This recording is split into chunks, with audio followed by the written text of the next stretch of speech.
In today's video, I'm going to teach you how to download Zoom for Windows. Whether you're joining your first online meeting or looking to stay connected with friends and family, getting Zoom installed is a straightforward process, and I'll guide you through each step. To begin, open your web browser and navigate to the official Zoom download page.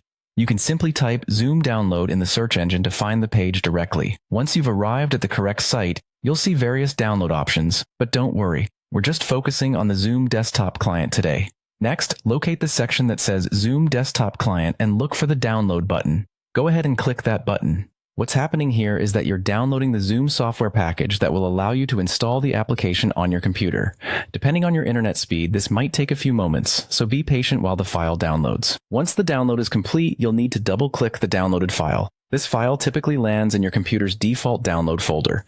However, if you've designated another location for your downloads, you'll find it there. By double-clicking the file, you're initiating the installation process. Windows might prompt you with a security message asking if you want to allow this app to make changes to your device. If so, click Yes to proceed. Now, follow the on-screen instructions. The installer will guide you through several prompts. Usually, it'll ask you to agree to the terms and maybe select an installation path. But don't worry, the default options work great for most users, so feel free to stick with those. Just keep clicking Next or Install until the process is complete. Once the installation is finished, Zoom will launch automatically.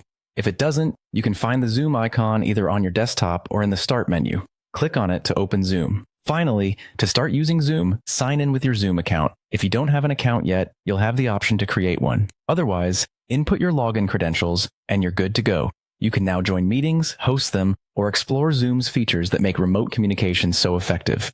And there you have it, folks. Installing Zoom on your Windows machine is as simple as that. With these steps, you'll be all set up and ready to dive into your next virtual meeting, class, or catch-up session. Thanks for watching, and if you found this video helpful, feel free to give it a thumbs up and subscribe for more tutorials. Until next time, take care.